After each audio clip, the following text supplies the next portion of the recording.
Okay, I think अपन चालू कर सकते हैं. ऑलराइट.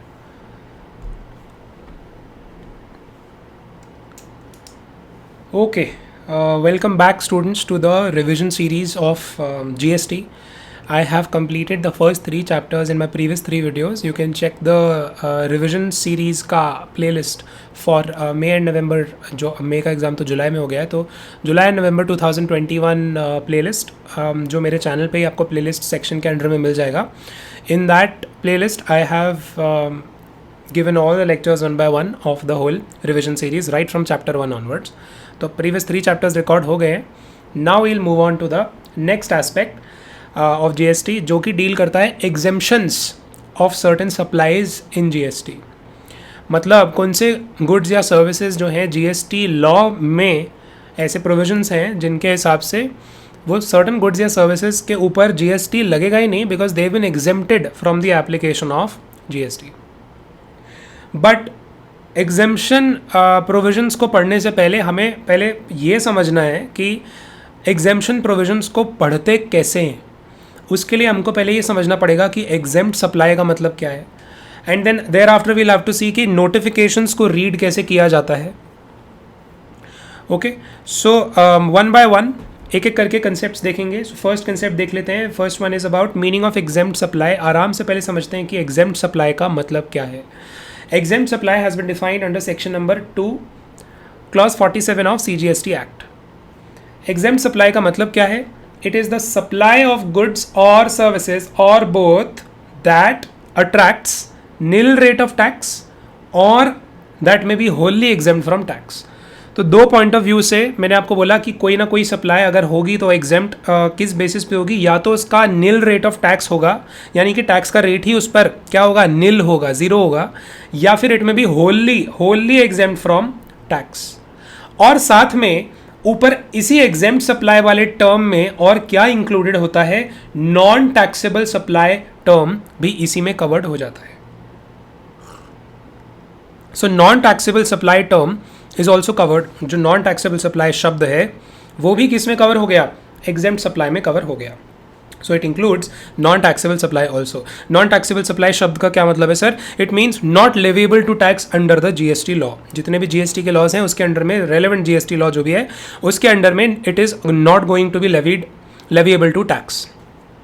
तो nil rate of tax cover हो गया, wholly exempt from tax cover हो गया, and non taxable supply cover हो गया. नॉन टैक्सेबल सप्लाई का मैंने एग्जांपल दिया. For example alcoholic liquor for human consumption या पेट्रोलियम प्रोडक्ट्स किसके अंडर में आ जाते हैं, नॉन टैक्सेबल सप्लाई के अंडर में आ जाते हैं. ठीक है जी, एग्जेम्प्ट सप्लाई का मतलब हमें समझ आ गया. आगे other basics of GST exemption, let's have a look कि बाकी GST एग्जेम्पशन से रिलेटेड बेसिक्स क्या पता होने चाहिए हमें. वी शुड अंडरस्टैंड कि जो पावर है ना एग्जेम्पशंस की देने की, वो पावर CGST एक्ट में कौन से सेक्शन में है और IGST एक्ट में कौन से सेक्शन में है. ऑफ कोर्स CGST एक्ट में सेक्शन 11 के अंडर में इंट्रा स्टेट सप्लाई के रिस्पेक्ट में वो GST एग्जेम्पशन की पावर दी गई है सेंट्रल गवर्नमेंट को, एंड IGST एक्ट के अंडर में सेक्शन 6 के हिसाब से जो रेलेवेंट पावर है एग्जेम्पशंस की वो इंटर स्टेट सप्लाई के रिस्पेक्ट में दी गई है अंडर IGST एक्ट. तो IGST एक्ट में इंटर स्टेट एग्जेम्प्ट सप्लाई के रिस्पेक्ट में नोटिफिकेशंस बनाने की पावर दी है, एंड CGST एक्ट में इंट्रा स्टेट एग्जेम्प्ट सप्लाईज के रिस्पेक्ट में नोटिफिकेशन इशू करने की पावर्स रिस्पेक्टिव गवर्नमेंट्स को दी हैं. CGST एक्ट का कौन सा section, section number 11. IGST act का कौन सा सेक्शन, सेक्शन नंबर 6. ओके, आगे how to read exemption notification. Sir exemption notifications को पढ़ते कैसे हैं? देखो भाई, एग्जेम्पशन नोटिफिकेशन को पढ़ने का तरीका जो है 3-4 पॉइंट ऑफ व्यू से एग्जेम्पशन कवर्ड होती है. किसी सप्लाई को जो एग्जेम्पशन मिलती है, चाहे वो गुड्स हो चाहे सर्विसेज हो, उसको अगर एग्जेम्प्ट करा जाएगा गवर्नमेंट द्वारा किसी नोटिफिकेशन को इशू करके, तो government will have to specify कि किस बेसिस पे वो गुड्स या सर्विस जो है एग्जेम्प्ट हो रही है. For example, one basis can be because of the way in which the supply in it self is, यानी कि सर्टेन स्पेसिफाइड एक्टिविटीज़ या ट्रांजैक्शंस, अगर जैसे फॉर एग्जांपल कोई भी ऐसी सप्लाई है, जैसे वो अनब्रांडेड गुड्स की सप्लाई अगर होती है, वो कैसे भी अगर करी जाएगी अनब्रांडेड गुड्स की सप्लाई जो आपके बेसिक रिक्वायरमेंट के लिए चाहिए, आटा दाल चावल वगैरह, जैसे for example they have been exempt as is the way they are if they are supplied by anybody. उसमें कहीं ना कहीं ये नहीं लिखा है कि अगर ऐसा पर्सन सप्लाई करेगा ऐसे पर्सन को ये वाले गुड्स एंड सर्विसेज तो ही वो एग्जेम्प्ट माना जाएगा, ऐसा नहीं है। The mere fact that those type of goods या services are being supplied in itself is enough to cover them under exemption. तो एक बेसिस हमारा हो गया कि एग्जेम्पशन टू स्पेसिफाइड एक्टिविटीज या ट्रांजैक्शंस बाय वे ऑफ, मतलब कि वो सप्लाई उन चीजों की हो रही है तो ऑटोमेटिकली वो एग्जेम्प्ट ही हो गई, ठीक, तो चीजों को ही एग्जेम्प्ट कर दिया, ठीक। दूसरा तरीका एग्जेम्पशन देने का गवर्नमेंट के हाथ में है bye designating certain specified suppliers, कि अगर ये वाले गुड्स एंड सर्विसेज ये वाले सप्लायर लोग अगर देंगे तो ही एग्जेम्प्ट होगा। मतलब सप्लाई बाय के बेसिस, कौन सप्लाई कर रहा है के बेसिस पे एग्जेम्पशन दी जाती है। Alright, exemption notification can also be contain certain clauses जिसमें लिखा हो कि अगर ये गुड्स या सर्विसेज इन लोगों को सप्लाई किए जा रहे हैं तो वो एग्जेम्प्ट हो जाएंगे। मतलब सप्लाई टू के बेसिस पे भी एग्जेम्पशन दी जा सकती है कि अगर कोई स्पेसिफाइड रेसिपिएंट में से निकल गया तो वो गुड्स या सर्विस एग्जेम्प्ट हो जाएगी। And lastly fourthly exemption to specified suppliers and specified recipients, मतलब द कंडीशन कैन से कि अगर ये वाले गुड्स या सर्विसेज जो भी एग्जेम्प्ट हैं वो कोई certain designated type of supplier supply कर रहा है to certain designated type of recipients only, तो ही वो गुड्स या सर्विसेज एग्जेम्प्ट होंगे, ठीक। तो 4 वेज से 4 अप्रोचेस हैं एग्जेम्पशन नोटिफिकेशंस में एग्जेम्पशंस देने की जो पावर दी गई है गवर्नमेंट को। ऑलराइट, आगे आते हैं section number 11 of CGST act पे। सेक्शन नंबर 11 क्या बोलता है कि exemption can be from whole of the GST या फिर पार्ट ऑफ द जीएसटी। तो जो भी एग्जेम्पशन दी गई है किसी गुड्स या सर्विसेज को अंडर सेक्शन नंबर 11, वो या तो पूरे के पूरे जीएसटी से फुल्ली एग्जेम्प्ट कर सकती है अनकंडीशनली, या फिर सर्टेन पार्ट ऑफ टैक्स से भी एग्जेम्प्ट कर सकती है कि थोड़ा सा पोर्शन, मतलब वैसे अगर रेट मान लो 12% है तो इस पे 6 या 8% की रेट लग जाएगी इन सर्टेन गुड्स में। मतलब बाकी का जो भी बैलेंस टैक्स नहीं लग रहा वो एक तरीके से एग्जेम्पशन ही तो हो गया। कम टैक्स लगाना भी तो एग्जेम्पशन ही है। सो एग्जेम्पशन देने के होल ऑफ टैक्स से एग्जेम्प्ट तरीका है और एक पार्ट ऑफ टैक्स से एग्जेम्प्ट करने का तरीका है। And the notification should be in the public interest. ये बोलता है सेक्शन की नोटिफिकेशन जो भी इशूड होगी वो पब्लिक इंटरेस्ट में इशूड होनी चाहिए। फिर आगे आता है way of granting exemption bye the government. मैंने आपको 2 पार्ट्स में सेक्शन 11 ऑफ सीजीएसटी एक्ट का एनालिसिस करके दिया है। 2 पार्ट्स में है। एक पार्ट है जो जनरल एग्जेम्पशन की पावर देता है गवर्नमेंट को। जनरल एग्जेम्पशन में गवर्नमेंट ना नोटिफिकेशन इशू करेगी और ये बोल सकती है कि कोई गुड्स या सर्विसेज एब्सोल्युटली यानी कि अनकंडीशनली एग्जेम्प्ट हैं, कि मतलब ये गुड्स एंड सर्विसेज किसी भी हाल में इन पर टैक्स लगेगा ही नहीं, ये तो टैक्स फ्री ही है, इन पर जीएसटी नहीं लगेगा, ऐसा। या फिर गवर्नमेंट ये भी बुलवा सकती है उन नोटिफिकेशन में, जनरल एग्जेम्पशन नोटिफिकेशन में, कि किसी गुड्स या सर्विसेज पे कंडीशनली एग्जेम्पशन लगेगा। कंडीशनली का मतलब है कि अगर कुछ गिवन कंडीशन सेटिस्फाई होंगी तो ही वो एग्जेम्पशन में कवर होएगा, वरना वो कवर नहीं होएगा। तो exemption by way of general exemption notification can be either absolutely which is unconditionally और it can be conditionally. Similarly government के पास स्पेशल ऑर्डर्स पास करने की भी पावर है सेक्शन 11 ऑफ सीजीएसटी एक्ट में, जो बोलता है कि अगर सर्कमस्टांस ऐसी है कि जिसमें गवर्नमेंट को स्पेशल ऑर्डर इशू करना पड़ जाए and the circumstance is of an exceptional nature, जो कि पब्लिक इंटरेस्ट भी हो जिसमें, तो गवर्नमेंट एक स्पेशल ऑर्डर इशू कर देगी जिसमें कुछ सर्टेन गुड्स या सर्विसेज को सर्टेन टाइप ऑफ एंटिटीज के लिए जो भी है एग्जेम्प्ट कर दिया जाएगा। ठीक, तो ऊपर मैंने एब्सोल्यूट जो यहाँ पे है एब्सोल्यूट वाला अनकंडीशनल एग्जेम्पशन, उसमें मैंने एक स्टार बनाया है, नीचे करके उसमें नोट भी लिखा है कि एब्सोल्यूट या अनकंडीशनल एग्जेम्पशन का मतलब पता क्या है, that it is mandatory in nature, कि मतलब इन पर अब आपको कोई ये सोचने का हक नहीं है कि अरे मैं एग्जेम्पशन इनमें लूँ या ना लूँ, आपको लेना है एग्जेम्पशन, आपको लेना पड़ेगा उन गुड्स या सर्विसेज पे जिनको एब्सोल्युटली एग्जेम्प्ट किया गया है। ये मतलब होता है एब्सोल्यूट एग्जेम्पशन का, that it is mandatory in nature and it can be from whole of the tax और it can be from part of the tax. तो जो भी जनरल एग्जेम्पशन वाला नोटिफिकेशन है वो या तो होल ऑफ टैक्स से एग्जेम्प्ट कर सकता है या सर्टेन पोर्शन ऑफ टैक्स से। However with respect to conditional exemption, जो ऊपर मैंने आपको कंडीशनल एग्जेम्पशन वाला पॉइंट बोला, अब उसके रिगार्डिंग मैंने बोला है it is at the option of the tax payer if he wants to avail और not based on satisfaction of conditions. तो अगर टैक्स पेयर वो वाली कंडीशन सेटिस्फाई कर देगा तो उसको एग्जेम्पशन मिल जाएगी, वो कंडीशन सेटिस्फाई नहीं करेगा तो एग्जेम्पशन नहीं मिलेगी। तो एक तरीके से ये वाली मैंडेटरी इन नेचर वाली एग्जेम्पशन नहीं होती कंडीशनल वाली, कंडीशनल में जो कंडीशन पूरी कर दे उसको एग्जेम्पशन मिल जाती है। फिर मैंने एक छोटा सा नोट लिखा है, ये एग्जाम पर्सपेक्टिव से इंपॉर्टेंट है। If government wants to insert an explanation to clarify the scope और एप्लीकेबिलिटी ऑफ अ नोटिफिकेशन या order, it can do so within 1 year of the issue of notification या order. तो ऊपर जो general exemption notification अगर government issue करती है या स्पेशल ऑर्डर अगर पास करती है एग्जाम्शन से रिलेटेड, उसके रिगार्डिंग अगर गवर्नमेंट ने कोई क्लैरिफिकेटरी फर्दर नोटिफिकेशन इशू करना है उन्हीं ओरिजिनल नोटिफिकेशन या ऑर्डर के ऊपर, तो गवर्नमेंट कब तक कर सकती है? It can do so within 1 year of the issue of the notification या order. Explanation so inserted shall be applicable retrospectively, extremely important point. हाँ, ये जरूर है कि अगर within 1 year government notification issue करेगी एक्सप्लेनेशन वाली with respect to the original notifications, तो वो जो एक्सप्लेनेशन वाली नोटिफिकेशन के अंदर जो गवर्नमेंट ने क्लैरिफिकेशन दिया होगा ना, वो वाली क्लैरिफिकेशन ओरिजिनल नोटिफिकेशन की डेट से लगनी शुरू हो जाएगी। तो ये वाली जो एक्सप्लेनेशंस होती हैं ये रेट्रोस्पेक्टिव इन नेचर होती हैं। Very important point.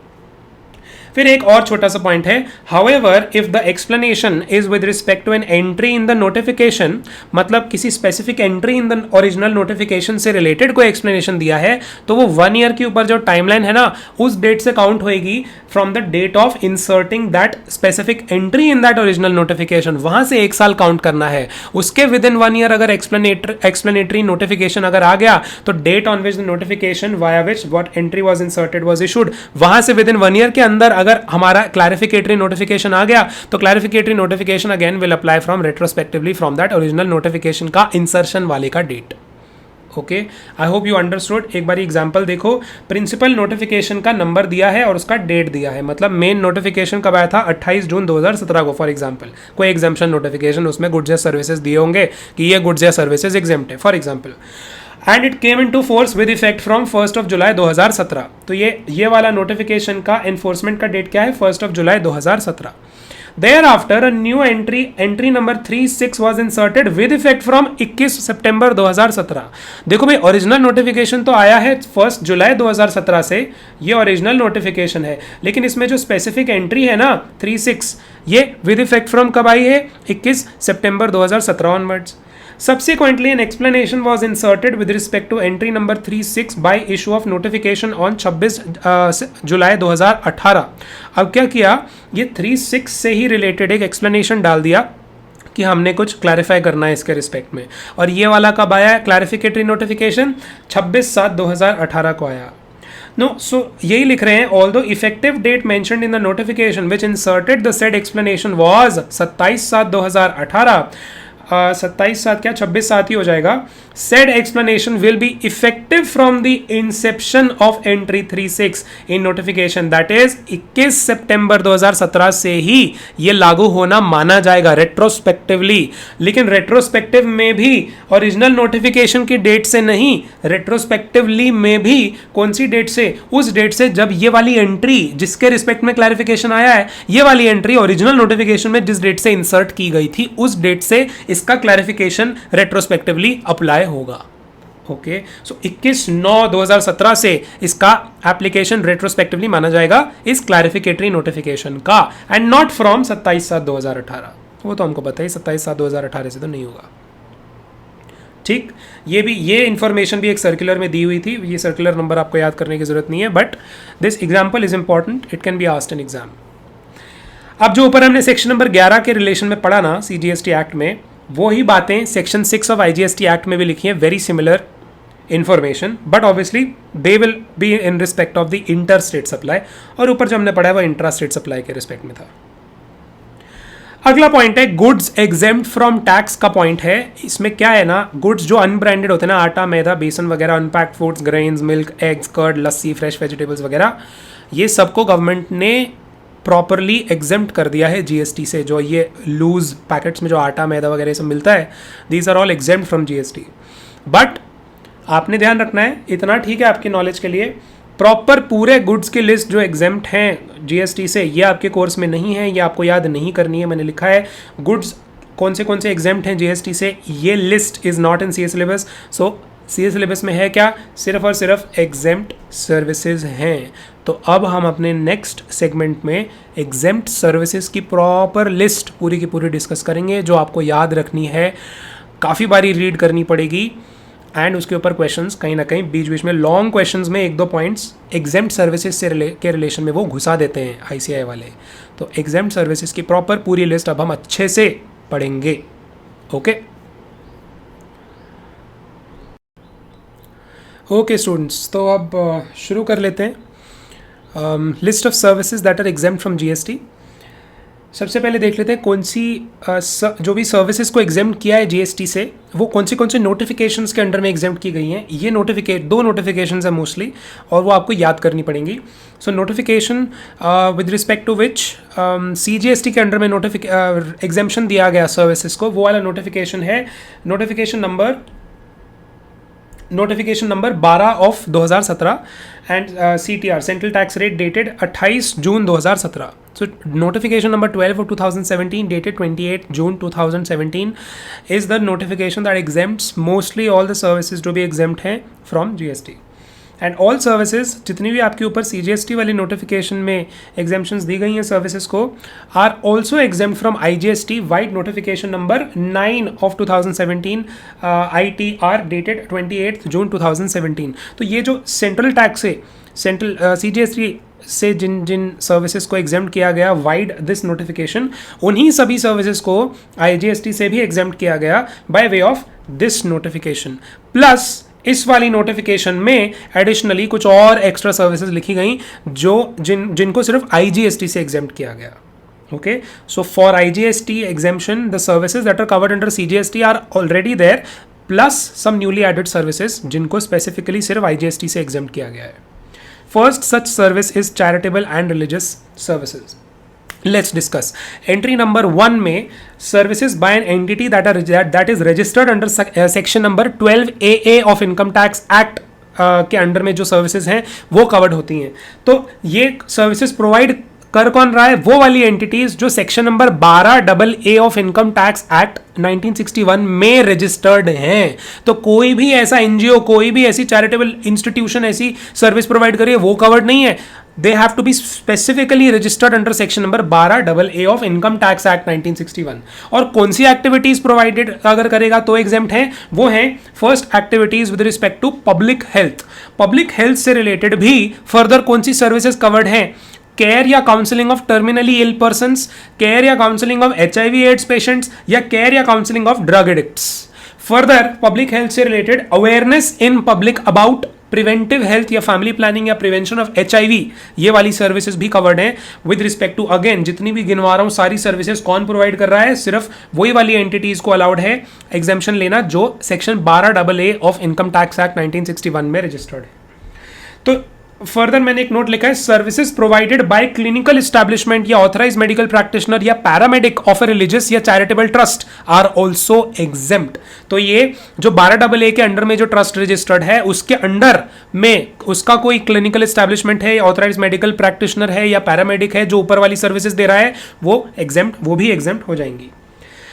Public health related मैंने आपको बता दिया. Second type of service again which is to be provided by such type of 12AA वाला institution only is advancement of religion, spirituality and yoga. Specific points इसके regarding क्या है, advancement of religion, spirituality and yoga से related specific point ये है. पहले देख लेते हैं एग्जेम्प्ट कैटेगरी में क्या है. एग्जेम्प्ट कैटेगरी में वो वाली फीस जो वो चार्ज करते हैं from the participants for participating in religious या योगा या मेडिटेशन कैंप्स या programmes that are meant for advancement of religion, spirituality या योगा, वो कवर्ड है. मतलब जो कैंप्स लगाते हैं ना ये लोग या प्रोग्राम सेटअप करते हैं कि हाँ हम इनमें क्या प्रोवाइड करेंगे, मतलब सत्संग करेंगे स्पिरिचुअलिटी रिलेटेड, या रिलीजन के अपने रिलीजन को बढ़ावा देने के लिए कोई अनाउंसमेंट्स करेंगे, योगा कैंप्स लगाएंगे, तो वो उसके लिए मेन कैंप के लिए जो फीस लग रही है वो एग्जेम्प्ट है. फर्दर और क्या एग्जाम्प्ट है, रेजिडेंशियल प्रोग्राम्स या camps where fee includes lodging and boarding. तो मैंने जो आप ऊपर आपको योगा कैंप्स या रिलीजन या स्पिरिचुअलिटी रिलेटेड कैंप्स या ये जो प्रोग्राम्स हैं उनमें अगर कोई रहने का भी बंदोबस्त है, लॉजिंग या बोर्डिंग का भी अगर बंदोबस्त है, तो वो भी एग्जाम्प्ट हो जाएगा, प्रोवाइडेड प्रीडोमिनेंट एक्टिविटी आपकी एडवांसमेंट ऑफ रिलीजन स्पिरिचुअलिटी या योगा ही रहनी चाहिए। मतलब अगर मेन एक्टिविटी जिसके लिए आपने प्रोग्राम ऑर्गेनाइज किया वो सत्संग करना है रिलीजन का या स्पिरिचुअलिटी रिलेटेड या योगा के रिगार्डिंग अवेयरनेस कोई प्रोग्राम करना है, और उसके साइड में लाइक अ सेकेंडरी एक्टिविटी आपने लोगों को रहने का भी कोई वहां पे कैंप्स में जगह वगह दी हुई है, तो चलेगा, then this lodging and boarding activity will also be exempt. लेकिन it will not be exempt क्या चीज, ये जो मैंने बोला आपको रहने वहने की जगह अकोमोडेशन वगैरह से रिलेटेड तब एग्जेम्प्ट नहीं होगी, या फिर serving of foods and drinks तब एग्जेम्प्ट नहीं होगी अगर प्राइमरीली आपकी एक्टिविटी ही यही है, अकोमोडेशन या serving of food and drinks. तो अगर ऐसे कैंप्स में accommodation and serving of food and drinks is the main activity and yoga वगैरह तो साइड में ऐसे ही हो रहा है, then it is not exempt. तो predominant activity always has to be the advancement of religion, spirituality और योगा। ओके, सो मैंने वही लिखा है नॉट एग्जेम्प्ट के अंडर में प्राइमरीली प्रोवाइडिंग अकोमोडेशन या सर्विंग या फूड या drinks against consideration in any form including donation, donation का पैसा लेके भी ये सब प्रोवाइड करना इज नॉट एग्जेम्प्ट। ओके, तो उसमें टैक्स लगेगा। फिर मैंने लिखा है fitness camps and classes like aerobics, dance, music वगैरह ये एग्जेम्प्ट नहीं है भाई साहब। एग्जेम्प्ट होने के लिए उनको रिलीजन, स्पिरिचुअलिटी या योगा के एडवांसमेंट का काम करना पड़ेगा। Okay, C third type of service. A में मैंने पब्लिक हेल्थ बताया, बी में आपको मैंने advancement of religion, spirituality, yoga बताया, सी में अब मैं आपको बता रहा हूँ ये सभी की सभी एंट्री नंबर 1 में ही कवर हो रही हैं। एंड ये again trust that is registered under या entity that is registered under section number 12AA of income tax act 1961 अगर प्रोवाइड करेगी तो ही कवर होएगा। ध्यान रखना, एग्जाम में ऐसा पॉइंट आता है, आंखें खुली रखना एग्जाम में क्वेश्चन करते समय। सो सी वाला पॉइंट में क्या आता है, एडवांसमेंट ऑफ एजुकेशनल प्रोग्राम्स या स्किल डेवलपमेंट। एजुकेशनल प्रोग्राम्स करके दे रहा है वो ट्रस्ट या स्किल डेवलपमेंट करके दे रहा है किन लोगों के लिए, relating to orphans, physically mentally traumatised abused लोगों के लिए, या प्रिजनर लोगों के लिए, या ओल्ड लोगों के लिए जो 65 ईयर्स के अबव हैं, किन एरिया में, रूरल एरियाज में। तो इन लोगों के लिए अगर कोई एजुकेशनल प्रोग्राम्स या स्किल डेवलपमेंट प्रोग्राम्स ऑर्गेनाइज किए जा रहे हैं, कौन ऑर्गेनाइज कर रहा है, एंटिटी या trust registered under section number 12AA of income tax act कर रहा है, तो ही कवर्ड हो जाएगा ये किसमें, एग्जेम्पशन में।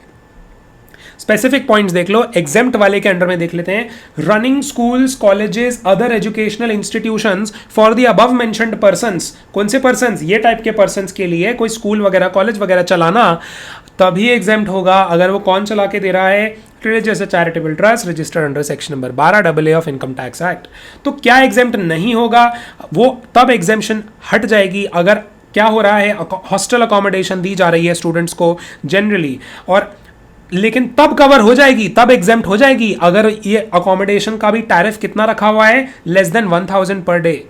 तो अगर tariff of accommodation in the schools या colleges is kept greater than equal to 1000 per day, then it will not be exempt. But if tariff of this hostel accommodation of students is kept less than 1000 per day, then it will be exempt. Okay? ये मैंने exemption वाले में लिखा ही हुआ है, hostel accommodation to students exempt only if declared tariff is less than 1000 per day.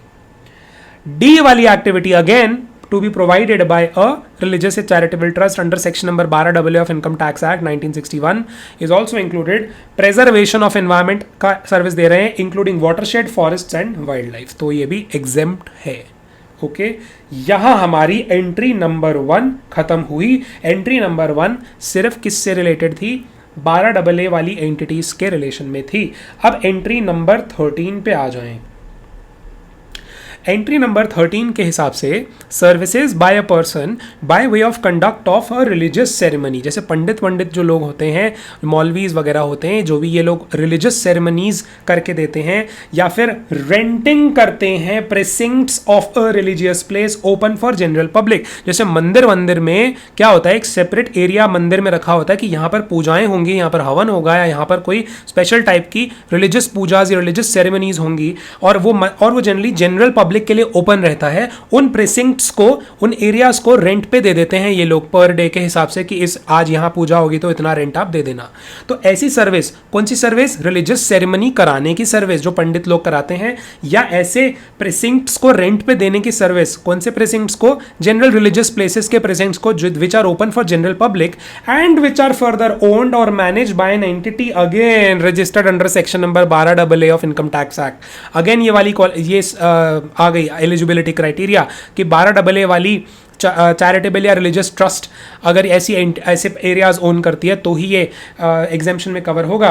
और a trust और an institution registered under section number 1023C5 of income tax act और a body authority covered under section number 1023BBA of income tax act. बड़े ध्यान से मैंने आपको बोला service कौन सी टाइप की कौन दे रहा है? ऐसा पर्सन दे रहा है जो कि या तो 12AA वाला ट्रस्ट है या 1023C5 वाला ट्रस्ट है या फिर 1023BBA वाला ट्रस्ट है ऑफ इनकम टैक्स एक्ट। कौन सी सर्विस दे रहा है ये? रिलीजियस सेरेमनीज कंडक्ट कराने की सर्विस या renting of precincts of a religious place open for general public. Okay, और तो ये मतलब एग्जेम्प्ट है। लेकिन इनमें से क्या एग्जेम्प्ट नहीं है? इसमें क्या एग्जेम्प्ट नहीं है वो है रूम्स का रेंट देना अगर उनका charges greater than equal to 1000 per day है, या उन प्रमाइसेस का जो कम्युनिटी हॉल्स, कल्याण मंडपम या ओपन एरियाज वगैरह हैं, अगर उनका charges greater than equal to 10,000 per day है। एंड शॉप्स या स्पेसेस हैं for business if charges are greater than 10,000 per month अगर हो जाता है तो ये एग्जेम्पशन इन चीज़ों से रिलेटेड हट जाएगी।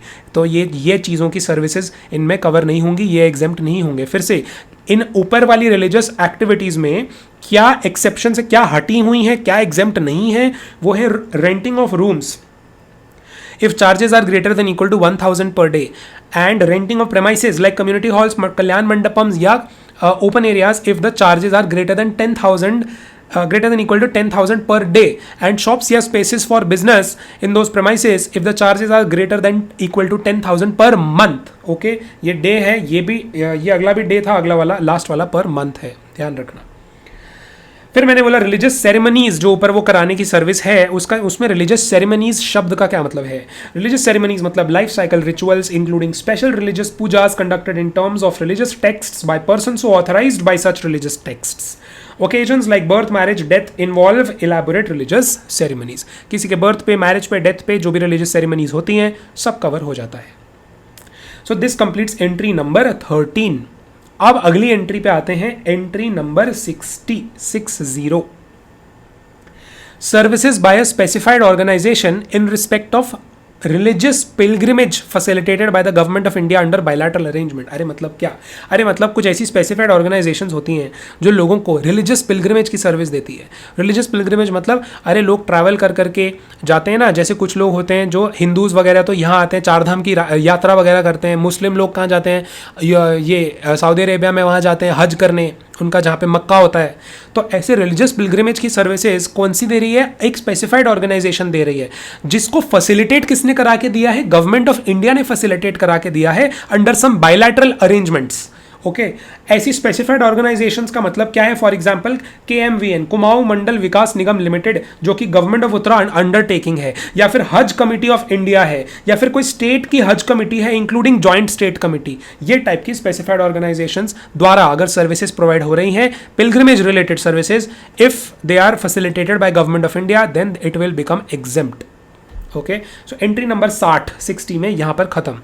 अगला एंट्री नंबर 80। एंट्री नंबर 80 में कौन सी services? Service by way of training या coaching in recreational activities. Recreational activities में कोई कोचिंग ले रहा है, कोई कोचिंग दे रहा है, मतलब इनफैक्ट सॉरी, तो कोचिंग दे रहा है किस चीज में? Recreational activities. कौन सी टाइप की? आर्ट से रिलेटेड, कल्चर से रिलेटेड, स्पोर्ट्स से रिलेटेड। लेकिन अगेन यहां पर फिर से वो सेक्शन 12AA वाली इनकम टैक्स एक्ट के अंडर में एंटिटी रजिस्टर्ड होगी जो सर्विस दे रही है तो ही मिलेगी एग्जेम्पशन। ये वाली कंडीशन यहां पर फिर आ गई 12AA वाली।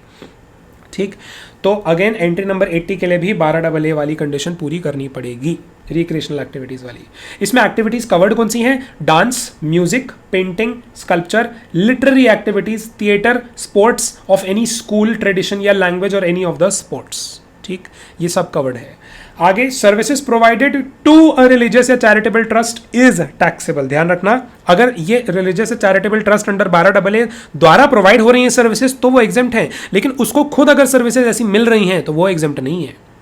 फर्दर मैंने लिखा है examples of few services provided by religious या charitable trust which are not exempt, यानी कि ये जो नीचे मैंने लिस्ट लिखी है छोटी सी, वो एग्जेम्प्ट सर्विसेज की लिस्ट नहीं है, वो नॉट एग्जेम्प्ट वाली, नॉट चैरिटेबल एक्टिविटीज वाली लिस्ट है. For example, grant of advertising rights to a person on the premises of such trust. जैसे कितनी बारी होता है जो मंदिरों वगैरह के जो दीवारें होती हैं वहां पर बाहर से जैसे अलाउ किया जाता है कि या कोई चैरिटेबल ट्रस्ट वगैरह का जो प्रेमाइसेस होती है वहां पर कभी कभी अलाउ कर देते हैं कि बेसिक एडवर्टाइजिंग के राइट्स देते हैं किसी को, बैनर वैनर पोस्टर वोस्टर लगाने के.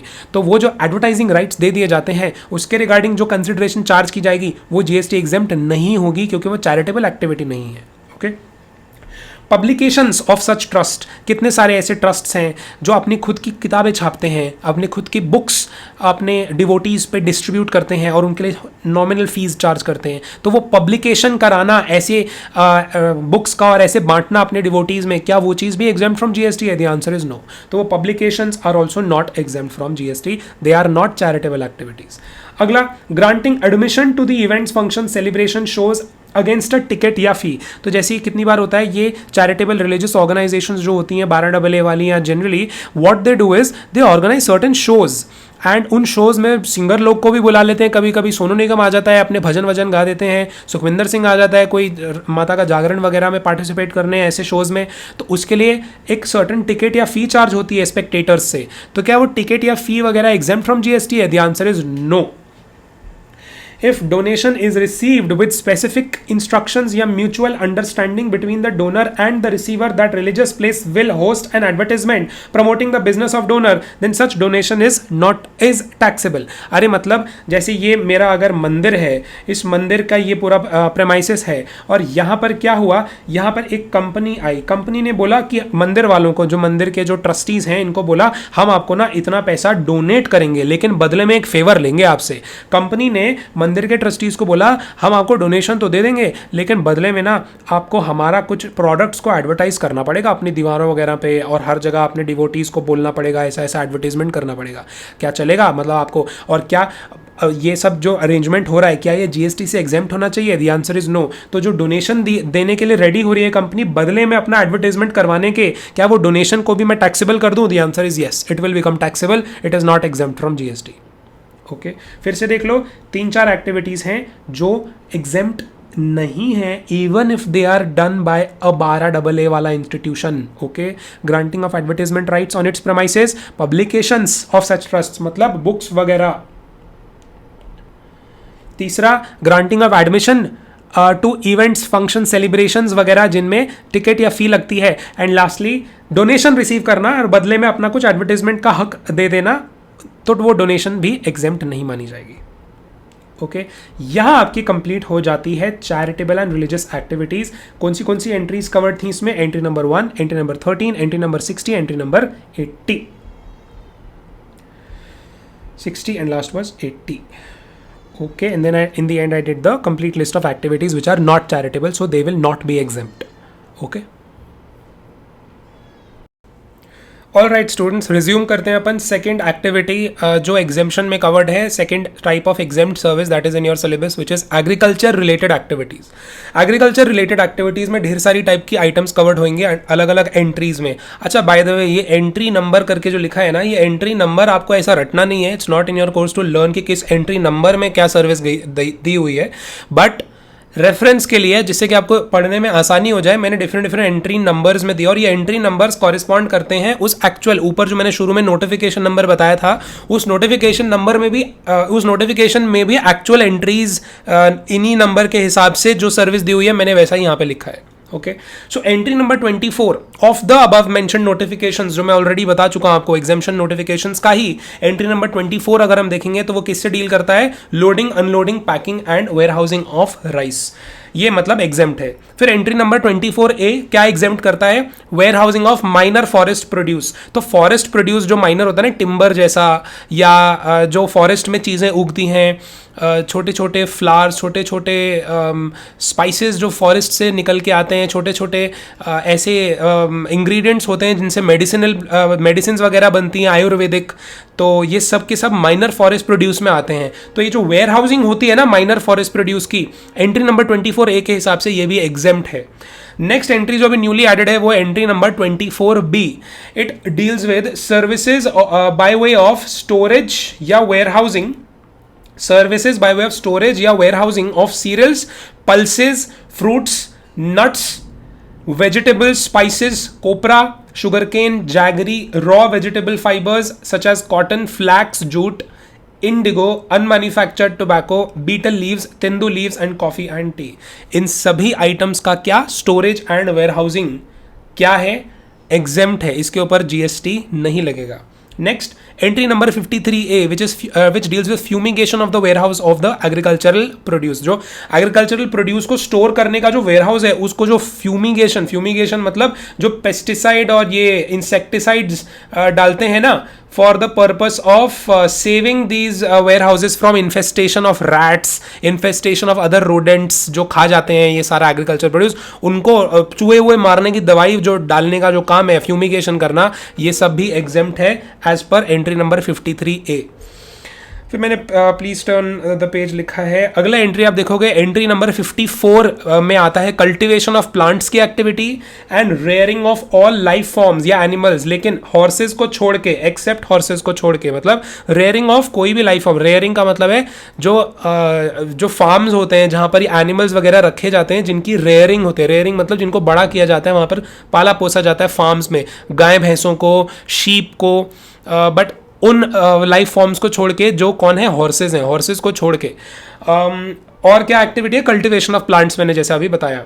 तो ये टाइप की एक्टिविटी अगर हो रही है किस काम के लिए, ये ईल्ड करने के लिए, for food, fibre, fuel, raw material या अदर एग्रीकल्चरल प्रोड्यूस निकालने के लिए ऊपर वाले काम अगर हो रहे हैं तो ये सभी चीजें क्या हो जाएंगी, एग्जेम्प्ट फ्रॉम टैक्स हो जाएंगी, प्रोवाइडेड नीचे के भी इंग्रेडिएंट सेटिस्फाइड हो। मैंने लिखा है by doing the following activities, अगर ऐसी एक्टिविटीज करके इस रिजल्ट के लिए ये काम हो रहे होंगे तो ही वो एग्जेम्पशन में आएगा। तो क्या एक्टिविटीज करके, ए में मैंने लिखा है agricultural operations directly related to production of agricultural produce like cultivation, harvesting, threshing et cetera. तो ये कार्य करके, ये सारे टाइप के चीजें करके जो एग्रीकल्चरल प्रोड्यूस को बनाया जाता है, कल्टीवेशन, हार्वेस्टिंग, थ्रेशिंग किया जाता है, वो कवर्ड है। ओके, तो ऐसी चीजें करना अलाउड है एग्जेम्पशन के लिए। और क्या अलाउड है करना, supply of farm labour, farm labour की सप्लाई करना, लेबर जो आपस में फार्मर लोग एक दूसरे को सप्लाई करते हैं। तो ऐसे कुछ लोग फार्मर्स होते हैं, ऐसे कुछ डीलर्स होते हैं जो फार्म लेबर ही अपना काम ही उनका ही होता है that they supply the farm labour to other entities for the purpose of carrying out this cultivation. तो ऐसा फार्म लेबर का सप्लाई करना, क्या ये भी एक्टिविटी एग्जेम्प्ट वाली में कवर हो जाएगा? The answer is yes. Processing that is carried out at an agricultural farm itself, जैसे अगर कोई मान लो व्हीट को उसके वो जो ग्रेन अलग करते हैं उसके आउटर कवरिंग से, तो वो मान लो फार्म पे ही वो एक्टिविटी हो रही है, basic, very basic activity, primary market में रेडी करने के लिए एक्टिविटी अगर कोई हो रही है किसी आइटम को, तो वो प्रोसेसिंग, वो टाइप की प्रोसेसिंग भी एग्जेम्पशन में कवर्ड है। लेकिन क्या चीजें कवर्ड नहीं है इसमें, पोस्ट प्रोसेसिंग नहीं कवर होगी। मतलब ऐसी टाइप की प्रोसेसिंग मत कराओ फूड प्रोडक्ट्स की जो उनके एसेंशियल कैरेक्टरिस्टिक्स को ही ऑल्टर कर दे। तो अगर ऐसा कोई एक्टिविटी हो रही है जो एग्रीकल्चरल प्रोड्यूस के एसेंशियल कैरेक्टरिस्टिक्स को ही क्या कर रही है, ऑल्टर कर रही है, एंड वो चीज़ उनका वर्जन ही बदल रही है, जैसे फॉर एग्जांपल टोमेटोज को से हमने इतना प्रोसेस किया कि उसमें से टोमेटो केचप निकल आया, so that will not be covered under this type of processing, वो एग्जेम्प्ट नहीं होएगा। तो मैंने लिखा है it should not alter the essential characteristics of agricultural produce but make it marketable in the primary market. मतलब ऐसा एक्टिविटी कर लो जो इनको प्राइमरी एग्रीकल्चरल मार्केट के लिए रेडी कर रहा है इन आइटम्स को। जैसे आलू को प्रॉपरली उसका साफ सफाई करके मार्केट में बेचने के लिए, साफ करके हमने आलू को बेचने के लिए रख दिया, या प्याज जो निकाला था, जो उगाया था, वो प्याज वगैरह को वेरी क्लीनली हमने एक बोरे वगैरह में पैक कर दिया जिससे कि वो जाए प्राइमरी मार्केट में बिक जाए। ऐसी एक्टिविटीज कवर्ड हो जाएंगी, ये एग्जेम्प्ट रहेंगी। लेकिन अगर मैं बोलूं, जैसे मैंने एग्जांपल दिया कि टोमेटो को हमने इतना प्रोसेस कर दिया और वहीं पे टोमेटो केचप का पूरा प्लांट लगा दिया, और तो क्या ये भी एग्जेम्प्ट हो जाएगा? हम बोलें क्या है कि एग्रीकल्चरल एक्टिविटी है, then no, that is not an agricultural activity. Okay, तो मैंने ये दिए हैं examples when exemption is not available, मतलब इतनी भारी भारी प्रोसेसिंग जब आप करोगे तो वो सब कवर नहीं होएगा एग्जेम्पशन में। जैसे कि देखो, पोटैटो चिप्स बना लिए, टोमेटो केचप बना लिया through the processes that alter the essential characteristics of farm produce. Potatoes और टोमेटोज को मैंने ऊपर जैसी इतनी प्रोसेस्ड चीज़ों में बना लिया तो वो नहीं कवर्ड है। और क्या है, processing that makes agricultural produce marketable in retail market instead of primary market. मतलब ध्यान रखना, जो मैंने एग्जाम्पल भी जैसे है ना कि आलू को नॉर्मली थोड़ा क्लीन करके आप बेचा है, या प्याज को बोरों में पैक करके बेचा है, लेकिन कहां बेचा है, रिटेल मार्केट में बेचने के लिए रेडी करेंगे, क्या वो भी कवर हो जाएगा? The answer is no. ध्यान रखना, रिटेल मार्केट में रेडी करने के लिए कोई भी एक्टिविटी करोगे वो एग्रीकल्चरल प्रोड्यूस से रिलेटेड वो वाली चीज कवर नहीं होगी, वो एग्जेम्पशन छीन लेगी आपका, वो that is not exempt. Then what is exempt? Only those activities that are readying your agricultural produce for the primary market. Primary market मतलब फार्मर लोगों की मार्केट होती है, जो जाते हैं और वहां पर मंडी वंडी में बेच कर आते हैं मेन डीलर्स को, फिर डीलर्स रिटेलर्स को देते हैं और रिटेलर आगे ये हमको देते हैं। ठीक है। With respect to tea and coffee, the tea leaves या कॉफी बीन्स जो हैं वो तो एग्रीकल्चरल प्रोड्यूस होती हैं, मतलब जो टी लीव्स होती हैं या कॉफी बीन्स होती हैं इनको तो मैं एग्रीकल्चरल प्रोड्यूस बोलूंगा, बट एक्चुअल जो टी, जैसे जो आपके घर में चाय पत्ती आती है या जो कॉफी जो पाउडर फॉर्म में आप खरीदते हो नेस्कैफे की, या चाय जैसे जो बाग बकरी चाय और ये टाटा टी वगैरह खरीदते हो, जो प्रॉपर चाय या कॉफी की बेवरेज बनाने के लिए यूज होती है वो नहीं है इसमें covered. So only the primary activity क्या है, टी लीव्स रेडी करने का process, yes that is exempt. Coffee beans को रेडी करने का process, yes that is again covered under exemption. Similar case for jaggery also, गुड़, जैगरी मतलब गुड़। तो शुगर केन जो होता है वो शुगर केन फाइनल जैगरी नहीं होता है, और मैंने ये लिखा sugar cane and not the final jaggery is the agricultural produce. तो मतलब जो किसी ने प्लांट लगाया उसमें जो शुगर केन डाल रहा है ना, तो जहां से शुगर केन आया होगा वहां पर शुगर केन काट के रेडी किया होगा, फिर आगे प्राइमरी मार्केट में बेचा होगा, वो सब कवर्ड होगा एग्जेम्पशन में। बट वो शुगर केन प्लांट में डाल रहे हैं और उससे गुड़ निकल रहा है, that is not exempt. Okay. Even pulses, दाल वगैरह जो होती है, pulses commonly known as dal are obtained after the process of dehusking and splitting. These processes are not carried out at farm level. ध्यान रखना, दाल को प्रॉपरली उसका ग्रेन से निकाल के प्रॉपर दाल रेडी करने का प्रोसेस फार्म लेवल पर नहीं होता, फार्मर के फार्म पे ही नहीं होता, प्लांट में होता है प्रॉपरली। सो जो फाइनल पल्सेस हम घर में दाल जो खाते हैं वो एग्रीकल्चरल प्रोड्यूस की कैटेगरी में नहीं आएगा। मैंने इज नॉट इक्वल टू का यहाँ पे मार्क लगाया, तो it's not agricultural produce. But whole gram, जो दाल का बड़ा वर्जन था पहले सेपरेटेड, जो उसको दाल से उसको हस्क करके नहीं निकाला था जब तक, वो whole gram is agricultural produce. यार whole rajma again without dehusking is again agricultural produce, ये कवर्ड है, ये एग्जेम्प्ट है। Even processed dry fruits, cashews etcetera is not agriculture produce. ये फिर से देखो मैंने इज नॉट इक्वल टू का मार्क लगाया, तो ये भी एग्रीकल्चर प्रोड्यूस नहीं माना जाता। क्या? ड्राई फ्रूट्स और कैश्यूज वगैरह वगैरह, प्रोसेस्ड ड्राई फ्रूट्स। ओके, तो ये मैंने आपको अभी बताया कि क्या एक्टिविटीज़ फिलहाल करके, अभी और भी हैं। तो अभी agricultural operations related to production of agriculture produce like cultivation, harvesting करना अलाउड है, supply of farm labour allowed है, प्रोसेसिंग, बेसिक लेवल की प्रोसेसिंग अलाउड है जो फार्म लेवल पे हो जाए।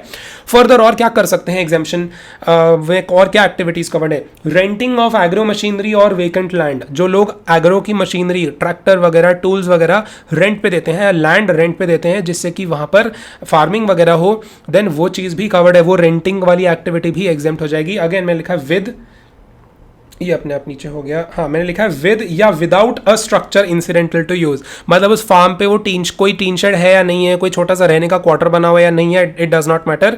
Renting of agro machinery and vacant land is allowed, it is exempt. Further मैंने बोला लोडिंग, अनलोडिंग, पैकेजिंग, स्टोरिंग और वेयरहाउसिंग ऑफ एग्रीकल्चरल प्रोड्यूस, ये सब कवर्ड है। Refer point C above for elaborate meaning of agricultural produce. वो मैंने आपको बता दिया कि ऐसे टोमेटोज या पोटैटोज खुद तो हैं agricultural produce, but tomato ketchup और पोटैटो चिप्स, लेज वगैरह, ये सब एग्रीकल्चर प्रोड्यूस नहीं है। फिर और क्या कवर्ड है? एग्रीकल्चरल एक्सटेंशन सर्विसेज प्रोवाइड करना भी एग्जेम्प्ट है।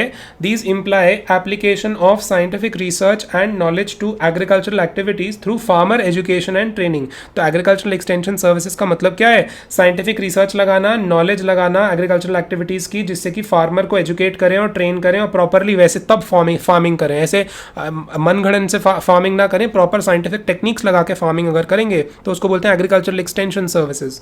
तो ये जो ट्रेनिंग कोर्सेज होते हैं, किसान कॉल सेंटर्स होते हैं, फार्म विजिट्स वगैरह जो करके देते हैं, फार्मर को ट्रेन करते हैं, क्या ये सारी एक्टिविटीज भी एग्जेम्प्ट हैं? The answer is yes, these are covered under agricultural extension services. Next item is services of agricultural produce marketing committee. एक गवर्नमेंट की कमिटी होती है APMC। ये क्या करती है? ये स्टेट लॉ के अंडर में सेटअप होती है और ये क्या करती है? एग्रीकल्चरल प्रोड्यूस का ना मार्केटिंग को रेगुलेट करके देती है। So it is like a regulating authority with respect to the agricultural produce. इसकी सर्विसेज जो होती हैं, ये सच बॉडीज जो सर्विसेज प्रोवाइड करती हैं which are not directly related to cultivation of plants और rearing of life forms other than horses for food fibre etcetera will be liable to GST। अरे मतलब बोलूं क्या, ये वाली APMC भी ऐसी एक्टिविटीज अगर करके दे रही है जो डायरेक्टली एग्रीकल्चरल प्रोड्यूस से रिलेटेड है, वो भी ऊपर वाले एक्टिविटीज से रिलेटेड है, तो ही एग्जेम्प्ट होंगी। APMC की भी वो सभी एक्टिविटीज जो other than above related final process है या अबव रिलेटेड पॉइंट्स को छोड़ के कोई भी और APMC की सर्विस होती है तो वो GST उस पर लायबल हो जाएगा। ओके, जैसे कि APMC जो है हमारी कमिटी, उसने मान लो कोई शॉप ही रेंट पर देनी शुरू कर दी, तो ये तो कोई एग्रीकल्चर रिलेटेड एक्टिविटी नहीं हुई, तो ये GST से एग्जेम्प्ट नहीं होगा, इस पर टैक्स जरूर लगेगा। फिर मैंने बोला है एक और last activity, fumigation of the warehouse of agricultural produce. ये तो मैंने ऊपर बता ही दिया था अलग एंट्री में, ये भी कवर्ड है विद इन दी एग्जेम्पशन। ठीक, this is a very long entry but ये बहुत इंपॉर्टेंट है। तो ये एंट्री नंबर 54 एग्रीकल्चरल एक्टिविटीज से रिलेटेड अब जाकर हमारी समाप्त हुई है। अब एंट्री नंबर 55 पे आ जाते हैं। Entry number 55 deals with intermediate production process, यानी कि जॉब वर्क जो कराता है in relation to cultivation of plants या rearing of all life forms other than horses for food fibre etcetera, वो भी कवर्ड है। अरे जॉब वर्क मतलब साइड की activity with respect to the main activity. जैसे मैंने लिखा है, अगर आप एग्जाम्पल लें तो मिलिंग ऑफ पैडी को मिल करने की एक्टिविटी इंटरमीडिएट प्रोसेस नहीं मानी जाती। तो इंटरमीडिएट प्रोसेस का सिंपली मतलब होता है ऐसे साइड के एक्टिविटीज़ लेकिन इंपॉर्टेंट एक्टिविटीज़ जो उस पूरे प्रोसेस को, जो भी एग्रीकल्चर का पूरा प्रोसेस होगा, कल्टिवेशन का, थ्रेशिंग का, उसके लिए बहुत इंपॉर्टेंट एक बीच का स्टेप होगा जो आउटसोर्स कर दिया जाएगा किसी और एंटिटी को या किसी और एग्रीकल्चरिस्ट को या किसी और फार्मर को, और वो आपको वो चीज़ ठीक करके जब दे देगा, वो चीज़ काम करके आपको दे देगा। जैसे फॉर एग्जांपल किसी फार्मर ने अपना एक बेसिक सा फार्म लगाया फॉर द पर्पस ऑफ वही फूड फाइबर वगैरह बनाने के लिए, वो सब चीजें सेटिस्फाई हो रही हैं, लेकिन उसके फार्म में मान लो एक छोटी सी डिजीज वगैरह किसी को होने लगती है, किसी प्लांट को, और वो डिजीज देखता है, प्लांट बेस्ड डिजीज फैल रही है, तो इंस्टेंटली वो किसी को बुलाता है, किसी एक्सपर्ट को, और वो ठीक करवाता है, अपने फार्म में कुछ छिड़कवाता है, पेस्टिसाइड वगैरह, इंसेक्टिसाइड। तो क्या ये इंटरमीडिएट प्रोडक्शन प्रोसेस का पार्ट, जॉब वर्क का पार्ट ले लूं? The answer is yes, this will be covered under a job work. और इट कुड ऑल्सो मीन कि अगर किसी फार्मर ने फार्म लेवल पे ही थ्रेशिंग की एक्टिविटी, डी हस्किंग की एक्टिविटी खुद से नहीं करनी, लेकिन किसी को बोल रखा है करने को, तो और उसके फार्म लेवल पे ही हो रही है वो एक्टिविटी, तो वो जॉब वर्क का प्रोसेस, इंटरमीडिएट प्रोडक्शन प्रोसेस भी कवर हो जाएगा। लेकिन इसका मैंने अलग से पॉइंट स्पेशली लिखा हुआ है क्योंकि आपके मॉड्यूल में ये पॉइंट लिखा हुआ था कि milling of paddy is not an intermediate process. So processing of paddy into rice is not carried out by the cultivators but by rice millers. ये स्पेशल मिलर्स होते हैं, प्लांट्स होते हैं जहां पर ऐसा होता है। और ये क्या होता है ना, पैडी का एसेंशियल कैरेक्टरिस्टिक्स भी चेंज कर देता है ये मिलिंग का प्रोसेस, इसलिए इसमें भी एग्जेम्पशन नहीं मिलेगा। Okay. Next entry is entry number 55A, service by way of artificial insemination of livestock other than horses. Again horses को बाहर किया हुआ है हर चीज से, horses को छोड़ के किसी भी livestock की insemination हो रही है। insemination मतलब it is artificially babies create किए जा रहे हैं, cows and buffaloes वगैरह जितने भी चारा खाने वाले या जितने sheep और ये बाकी जो भी livestock होता है उनका artificial insemination से further livestock create हो रहा है, further babies create हो रहे हैं उन animals के, तो वो activity भी सर्विस भी कवर्ड है, एग्जेम्प्ट है।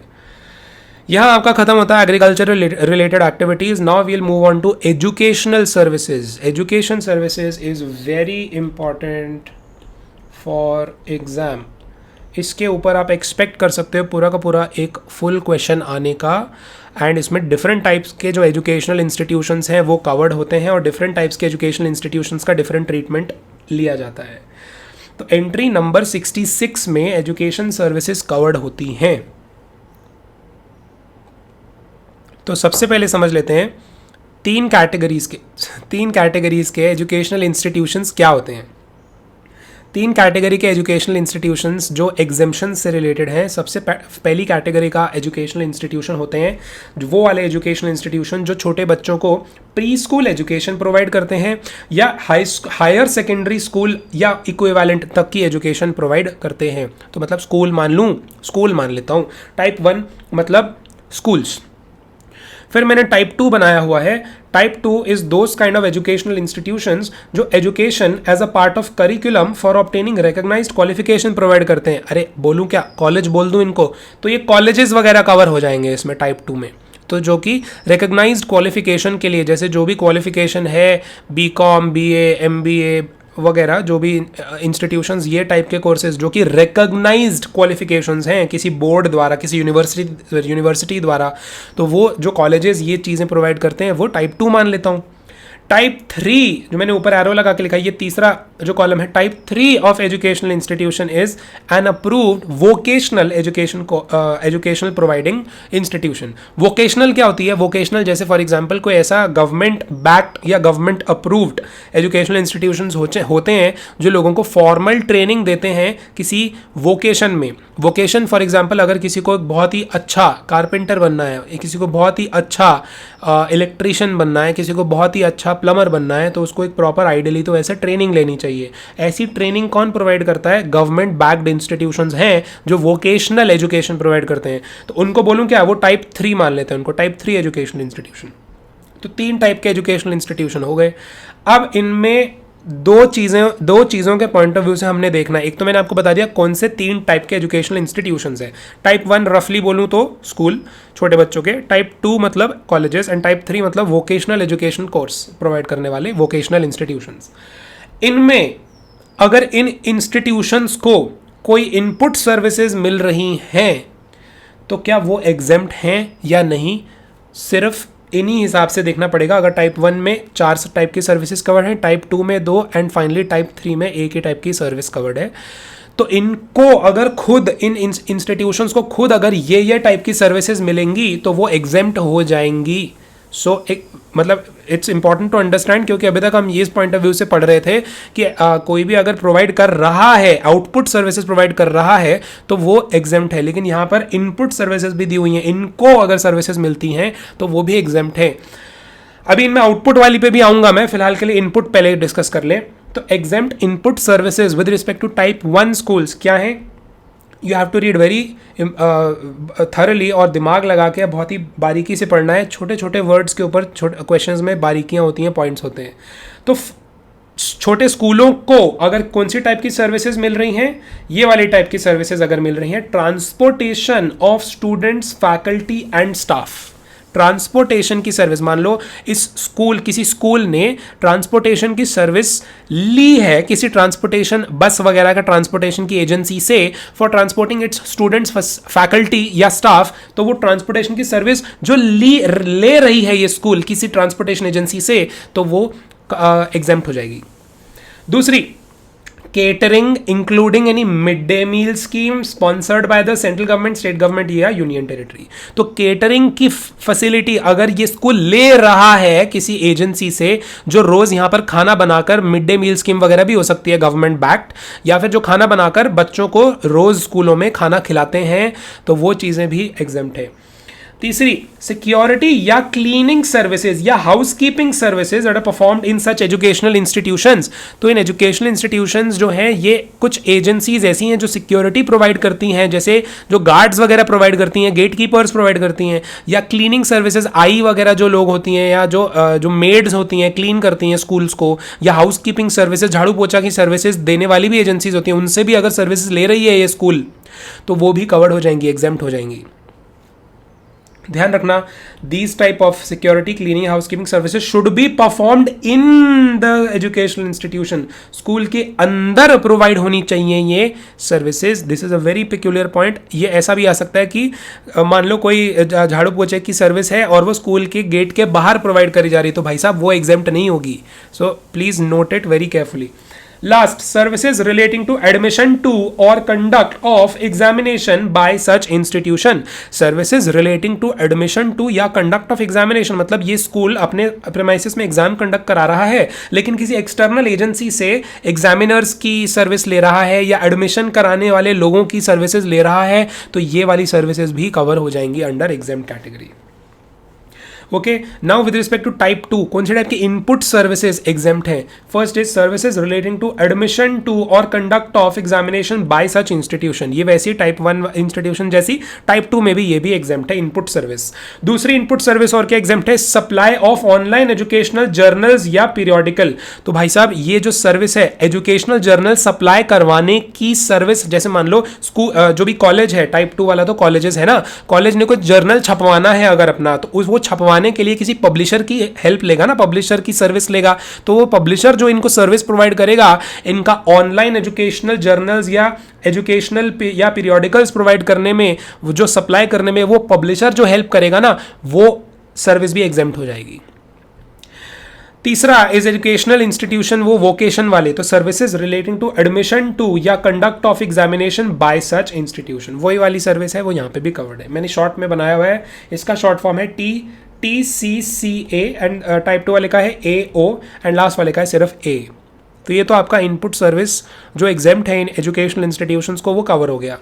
नेक्स्ट अगर मैं बोलूं कि इन ये वाले एजुकेशनल इंस्टीट्यूशंस जो सर्विसेज आगे प्रोवाइड करते हैं, क्या वो भी एग्जेम्प्ट हैं? जी हाँ, वो भी एग्जेम्प्ट हैं। क्या सर्विसेज जो आगे प्रोवाइड करते हैं वो एग्जेम्प्ट हैं? वो है services provided by educational institution to its students, faculty and staff. तो जैसे स्टूडेंट्स से जो फीस कलेक्ट करते हैं, ये अपनी ट्यूशन फीस, अपनी स्कूल की फीस या कॉलेज की फीस, ये एग्जेम्प्ट होगी। फैकल्टी को अगर कोई सर्विस प्रोवाइड करके देते हैं या स्टाफ को कोई सर्विस प्रोवाइड करके देता है, ऐसा ऊपर में से तीनों जो भी एजुकेशनल इंस्टीट्यूशन, तो वो एग्जेम्प्ट आउटपुट सर्विस है। दूसरी, by way of conduct of entrance examination against consideration the form of entrance fee. तो इस ऐसे कॉलेजेस होते हैं, ऐसे स्कूल्स होते हैं जहां पर ढेर सारे एंट्रेंस एग्जामिनेशंस कराए जाते हैं। जैसे कितनी बारी गवर्नमेंट स्कूल्स वगैरह में ही एंट्रेंस एग्जामिनेशन आए, मतलब यूपीएससी एग्जाम या और कोई एग्जाम, बैंक वगैरह के एग्जाम, ढेर सारे एग्जाम, सीए के एग्जाम भी स्कूल्स या कॉलेजेस में ही कराए जाते हैं। और वो स्कूल्स या कॉलेजेस अपनी एक फ़ी चार्ज करते हैं उन इंस्टीट्यूशन से जो उनमें एंट्रेंस एग्जामिनेशन कराना चाहते हैं। तो ऐसी सर्विस जो है स्कूल्स कॉलेजेस दे रहे हैं उन ICI जैसे इंस्टीट्यूशंस या ICSI जैसे इंस्टीट्यूशंस को for organising exams within their premises, that is also covered under exemption. ठीक है, तो ये एग्जेम्प्ट आउटपुट सर्विस तीनों टाइप के एजुकेशनल इंस्टीट्यूशन के लिए सेम है, बट याद रखना दो टाइप के एग्जेम्प्ट आउटपुट सर्विसेज एग्जेम्प्ट हैं। ओके, ये टाइप 2 का मैंने आपको बताया। अच्छा, टाइप 2 जो एजुकेशनल इंस्टीट्यूशंस है, कॉलेजेस, यूनिवर्सिटीज वगैरह जो हैं, उनमें से क्या बाहर हो जाएगा, व्हाट इज एक्सक्लूडेड? ये प्राइवेट कोचिंग इंस्टीट्यूट्स या प्राइवेट कोचिंग सेंटर्स जो होते हैं वो बाहर हो जाएंगे। फॉरेन कोर्सेज या डिग्री जो है ये सब बाहर हो जाएगा। ओके, तो फॉरेन कोर्सेज और डिग्री कराने वाला कोई भी इंस्टीट्यूशन बाहर हो जाएगा, it is not exempt. Type 3 जो अब मैंने बोला अप्रूव्ड वोकेशनल एजुकेशन कोर्स, उसके बारे में थोड़े से स्पेक्युलर पॉइंट्स डिस्कस कर लेते हैं। टाइप 3 इंस्टीट्यूशन के बारे में, वोकेशन वाले के बारे में कह रहा है कि course by industrial training institute यानी कि ITI या इंडस्ट्रियल ट्रेनिंग सेंटर यानी कि ITC। ITI का मैंने यहाँ ये लिखा हुआ है कि national council for vocation training द्वारा प्रमाणित, या ITC state council for vocational training द्वारा प्रमाणित, मतलब इन लोगों द्वारा these institutions should be approved. ठीक है, मतलब they are affiliated to these type of institutions. तो ITI या ITC ऐसे कोर्सेज अगर ऑफर कर रहा है जो कि डेजिग्नेटेड ट्रेड्स माने जाते हैं और अप्रेंटिसेस एक्ट में कवर्ड होते हैं, तो वो एग्जेम्प्ट हैं।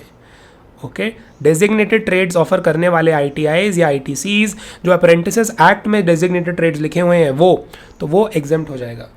Modular employable skill course, MESC नाम का एक कोर्स होता है जो कि NCVT, ऊपर जो मैंने बोला national council of vocational training द्वारा वो भी अप्रूव्ड होता है MESC वाला course.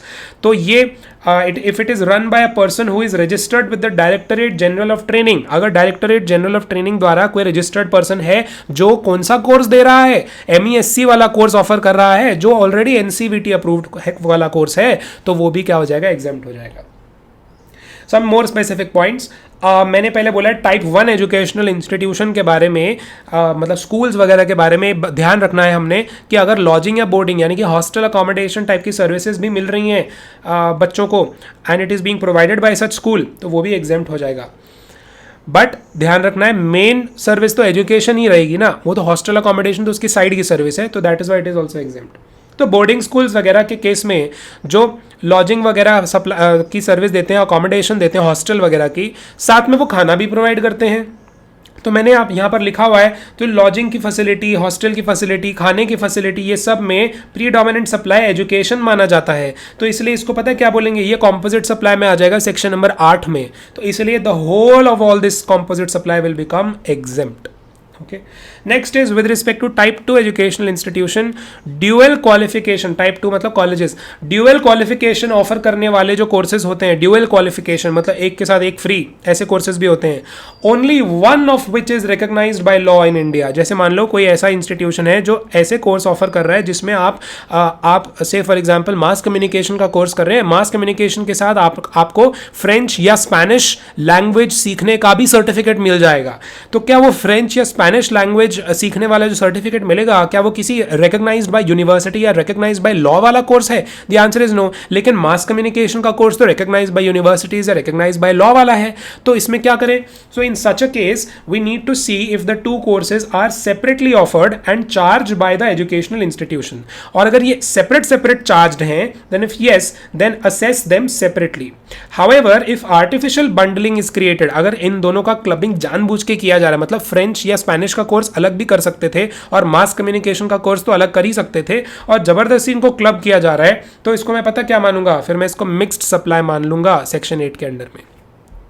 GST shall be applicable so not exempt. तो मैंने यहां पे बोल दिया जीएसटी मिक्स्ड सप्लाई के केस में लग जाएगा as per the higher rate item. Okay, तो ध्यान रखना है, ऊपर वाले केस में मैंने ड्यूअल क्वालिफिकेशन में 2 ऑप्शंस बोले हैं, ध्यान से देखना है कि क्या इसमें प्रॉपर बंडलिंग करी है, नेचुरली बंडल टुगेदर है। अगर नेचुरली बंडल टुगेदर है तो वो कॉम्पोजिट सप्लाई बन जाएगा, लेकिन आर्टिफिशियल बंडलिंग क्रिएटेड है तो वो क्या बन जाएगा? Mixed supply. मिक्स्ड सप्लाई में हायर रेट आइटम के हिसाब से, हायर रेट वाले आइटम के हिसाब से टैक्स लगता है, तो वो फिर वैसे लग जाएगा। Further note that incidental auxiliary courses provided by way of hobby classes, extracurricular activities in furtherance of overall well-being, इसको भी हम composite supply मानेंगे। तो कोई भी एजुकेशनल इंस्टीट्यूशन जो एक्स्ट्रा करिकुलर एक्टिविटीज़ कराता है, स्पोर्ट्स वगैरह में पार्टिसिपेट करवाता है, एलोक्यूशन एंड डिबेट्स वगैरह में करवाता है, तो वो भी composite सप्लाई में कवर हो जाता है, that is also exempt. But इसमें ध्यान रखना है, if extra billing is done for such courses या classes, then it may become a case of artificial bundling, then it will become not in course of ordinary business and accordingly mixed supply provisions shall again start applying. तो वही check करना है, naturally bundled है तो composite supply में आ जाएगा और साथ में वो साइड की एक्टिविटी भी एग्जेम्प्ट हो जाएगी with the main activity. But mixed supply का केस है तो उसमें आर्टिफिशियल बंडलिंग क्रिएटेड है, तो वो सेपरेट ट्रीट करोगे दोनों आइटम्स को, और हायर रेट वाले आइटम के हिसाब से दोनों पे जीएसटी लग जाएगा। IIMs के केस में, इंडियन इंस्टीट्यूट ऑफ मैनेजमेंट के केस में IIM एक्ट द्वारा एक लॉन्ग ड्यूरेशन प्रोग्राम्स प्रोवाइड होते हैं जो 1 ईयर या मोर का डिप्लोमा या डिग्री सर्टिफिकेट्स देते हैं, ये भी एग्जेम्प्ट फ्रॉम जीएसटी हैं। ओके, शॉर्ट ड्यूरेशन प्रोग्राम्स जो फिर IIMs देता है, वो उसमें क्या होता है ना, आपको पार्टिसिपेशन सर्टिफिकेट मिल जाता है और उनको ना पार्टिसिपेंट्स माना जाता है उन लोगों को, तो क्या ये भी एग्जेम्प्ट हो जाएगा? The answer is no, it is not exempt, it is going to be levied to 18% effective rate, वही जो नॉर्मल सर्विसेज का रेट है। फिर मैंने बोला fees that is charge from prospective employers like corporate houses, MNCs who come to colleges for placements, recruitment through campus interviews is going to be liable to GST. अरे कितनी बार होता है ना, कॉलेजेस वगैरह क्या जो डिफरेंट कंपनीज होती हैं, MNCs होती हैं, उनको बुलाती हैं अपने कैंपसेस में और कैंपस प्लेसमेंट करवाती हैं अपने बच्चों का, अपने स्टूडेंट्स का। तो ये कॉलेजेस जो हैं इन कॉर्पोरेट हाउसेज को, इन MNCs को जो बुला रहे हैं, इनको प्लेसमेंट करवा रहे हैं, क्या ये चीज़ भी जीएसटी से एग्जेम्प्ट हो जाएगी? द आंसर इज नो, ये वाली एक्टिविटी जीएसटी में लेविएबल है। फिर specially with respect to type 3 educational institution मैंने कुछ पॉइंट्स लिखे हैं। मैंने कहा प्राइवेट ITIs जो होते हैं, they qualify as educational institution if they provide courses approved as vocational education source. तो ये प्राइवेट ITIs भी एग्जेम्प्ट हो जाएंगे अगर वो एजुकेशनल कोर्सेज जो प्रोवाइड कर रहे हैं वो वही वाले वोकेशन अप्रूव्ड NCVT और SCVT वाले जो अप्रूव कोर्सेज हैं, अगर वो वाले कोर्सेज दे रही है तो अप्रूव हो जाएगा, it is going to be exempt. Also private ITI services with respect to designated trades जो अप्रेंटिसेस एक्ट में डेजिग्नेटेड ट्रेड्स बनी हुए हैं कि इन ट्रेड से रिलेटेड अगर कोई ट्रेनिंग दे रहा है तो वो एग्जेम्प्ट हो जाएगा। तो प्राइवेट ITIs वो वाली ट्रेनिंग्स दे रहे हैं तो एग्जेम्प्ट हो जाएंगे क्या? The answer is yes, they are exempt.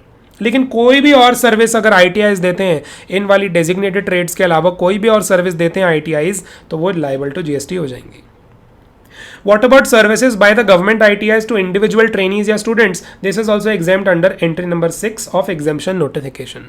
तो government ITIs वाला तो exempt ही है।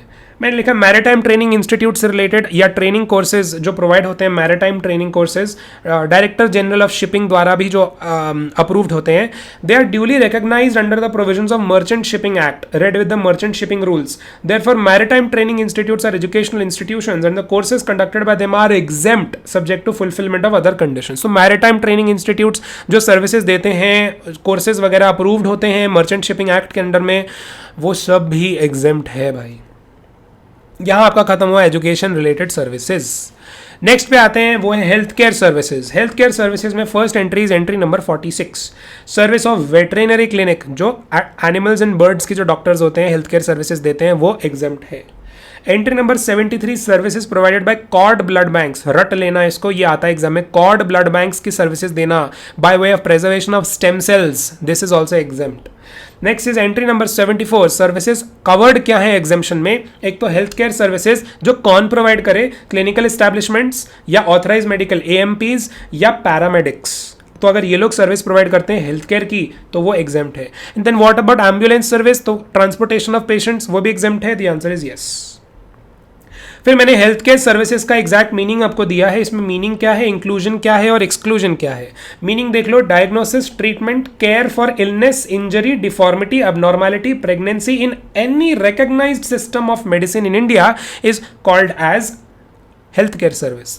तो इसमें रिकॉग्नाइज्ड सिस्टम ऑफ मेडिसिन में क्या आता है sir? Allopathy, yoga, naturopathy, Ayurveda, homeopathy, Siddha and Unani. Okay, and then what about the inclusions, इसमें कवर्ड क्या क्या है? इसमें जो ट्रांसपोर्टेशन ऑफ पेशेंट्स टू या फ्रॉम क्लिनिकल एस्टैब्लिशमेंट्स होता है वो भी ट्रांसपोर्टेशन की, एम्बुलेंस हो या चाहे जो भी ट्रांसपोर्टेशन हो वो कवर्ड है। तो हेल्थ केयर सर्विसेज में एक्सक्लूडेड क्या है? हेयर ट्रांसप्लांट, कॉस्मेटिक या प्लास्टिक सर्जरी, अनलेस ये hair transplant, cosmetic, plastic surgery conduct हो रही हो टू रिस्टोर और रिकंस्ट्रक्ट एनाटॉमी या functions of the body affected due to congenital defects, development abnormalities, injury या ट्रॉमा। तो अनलेस एंड अनटिल इन रीजंस से ये वाली एक्टिविटीज हो रही हो ये एक्सक्लूडेड ही रहेगा। तो दिस अगर इनसे रिलेटेड रिकंस्ट्रक्शन हो रहा है फेस का, किसी का मान लो बहुत भारी एक्सीडेंट हुआ था, अब उसके लिए कॉस्मेटिक सर्जरी करनी पड़ेगी, प्लास्टिक सर्जरी करनी पड़ेगी उसको बचाने के लिए, तो then it is going to be covered under health care service. But किसी ने मजे के लिए अपना फेस का नाक छोटी करानी, बड़ी करानी, उसके लिए कोई प्लास्टिक सर्जरी करा रहा है या किसी को नॉर्मल हेयर ट्रांसप्लांट करना है without any reason of deformity या कंजेनिटल डिफेक्ट, ये रीजन नहीं है अगर, तो फिर वो एग्जेम्पशन से बाहर चला जाएगा क्योंकि वो हेल्थ केयर सर्विस की डेफिनेशन से बाहर चला जाएगा।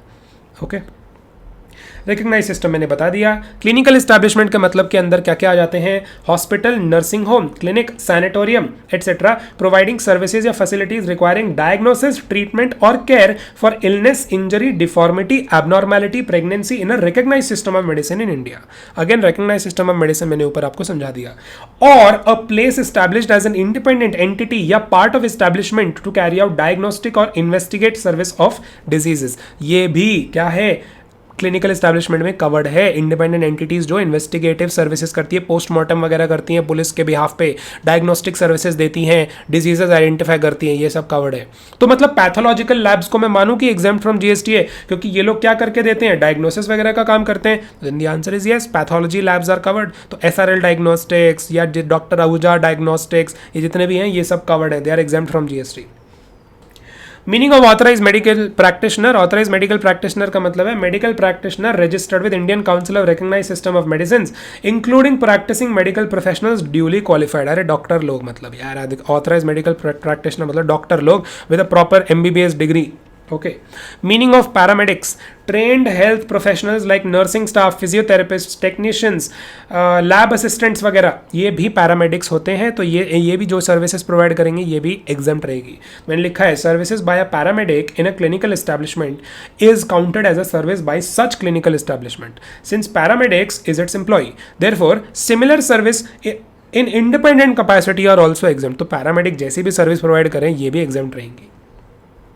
टाइप ऑफ सर्विस और देख लो स्पेसिफिक पॉइंट्स में। टाइप ऑफ सर्विस में मैंने बोला rent of rooms for in patients in hospital. तो पेशेंट लोग जो हॉस्पिटल के अंदर होते हैं उसका रूम का एक रेंट देना पड़ता है हॉस्पिटल को, क्या वो रेंट भी एग्जाम्प्ट है? Yes, it is exempt. Then what about services by the senior doctors, consultants, technicians. तो ये इनका सीनियर डॉक्टर्स का हॉस्पिटल्स में क्या रहता है ना, they are hired by the hospitals independently. मतलब डॉक्टर लोग हॉस्पिटल के अंदर बैठते हैं, लेकिन जो पेशेंट्स वगैरह होते हैं ऐसा नहीं होता कि कोई डॉक्टर वो हॉस्पिटल का कोई एम्प्लॉई है। तो the doctor is sitting in the hospital independently, they have a tie up with the hospital, that's it. तो such persons have no contract with the patients, कोई पेशेंट के साथ कॉन्ट्रैक्ट तो नहीं है। So no employer employ relation between them the doctors and the hospital, क्योंकि इनका आपस में कोई डॉक्टर के साथ, डॉक्टर का हॉस्पिटल के साथ या हॉस्पिटल का डॉक्टर के साथ कोई एम्प्लॉयर एम्प्लॉय रिलेशनशिप तो नहीं है। तो ये जो सर्विसेज बाय सीनियर डॉक्टर्स हैं इनके बारे में क्या बोला जाए फिर? तो they are completely exempt. Full amount that is charged from the patients ना, जैसे पेशेंट से डॉक्टर जो बैठा है हॉस्पिटल के अंदर, उसने पेशेंट से डॉक्टर ने क्या लिया, 1000 रुपये मान लो कंसल्टेशन फी लिया, और इसमें थोड़ा सा हॉस्पिटल का कमीशन भी रहेगा, रिटेंशन मनी वगैरह रहेगा। मान लो 200 रुपया हर पेशेंट का, 1000 रुपये में से 200 रुपया डॉक्टर को किसको देना पड़ता है? हॉस्पिटल को। तो क्या ऐसा अरेंजमेंट में ब्रेकअप करके देखूँ 200 को 800 में क्या करूँ, 800 को चार्ज करूँ 200 का, ऐसा कुछ नहीं करना है। Full that 1000 will be completely exempt, that full 1000 rupee consultation charge will be exempt. Okay. Food supplied to the patients to in patients as advised by the doctor. तो जो हॉस्पिटल के अंदर ही कैंटीन वगैरह होती है, वहाँ से फूड आता है इन पेशेंट्स को, जो इन हाउस पेशेंट रह रहे होते हैं उसी हॉस्पिटल में। तो जैसा डॉक्टर बोलता है कि इसको ऐसा खिचड़ी विचड़ी बना के दो, तो वो सब खाना उधर हॉस्पिटल में ही बन के आता है। तो क्या ये चीज़ भी एग्जेम्प्ट है? इसको कह रहे हैं कि इसको ना तुम हेल्थ केयर सर्विस का एक कॉम्पोजिट सप्लाई मानो, अगर हॉस्पिटल खुद से बना के दे रहा है तो। So it is going to be exempt. लेकिन देन व्हाट अबाउट अगर ये खाना हॉस्पिटल के अंदर कैंटीन से नहीं बन के आ रहा है, हॉस्पिटल ने बाहर के किसी रेस्टोरेंट से जो बहुत ही खाली सिंपल खाना बनाता है वहाँ से टाई अप किया हो, तो फिर तो वो आउटसोर्स्ड सप्लायर बन गया मतलब। तो उस केस में such suppliers charge GST from hospital. तो इसलिए हॉस्पिटल इन पर इनपुट टैक्स क्रेडिट नहीं ले पाता, एंड हॉस्पिटल्स को उल्टा टैक्स देना पड़ता है टू दीज रेस्टोरेंट्स वगैरह, because the restaurants are tie up with the hospital. वो तो हॉस्पिटल को सर्विस दे रहे हैं ना, हॉस्पिटल को उस पर टैक्स देना पड़ता है। And hospital can't take ITC, क्योंकि रेस्टोरेंट सर्विस वगैरह पे जो भी वो चार्ज पे करते हैं उस पर they can't take ITC. Further, अरे और एक और चीज़ ना, हॉस्पिटल खुद ही आगे जब टैक्स नहीं देता एग्जेम्प्ट है, तो वो आईटीसी किस चीज़ का लेगा? आउटपुट सप्लाई इज नील ना, that is why input tax किस चीज़ का लेगा hospital? Other supplies to the patient not admitted और टू देयर विजिटर्स। तो जो कोई भी और पेशेंट को सप्लाई किया जाता है जो कि एडमिटेड वाले पेशेंट्स नहीं है, ऐसे आए हैं या उसके विजिटर दोस्त लोग मिलने आए हैं, फैमिली मिलने आई है, बैठे हैं उधर कुछ खा पी रहे हैं, वो सब टैक्सेबल हो जाएगा। वो हेल्थ केयर सर्विस के अंडर में नहीं आएगा, वो टैक्सेबल हो जाएगा।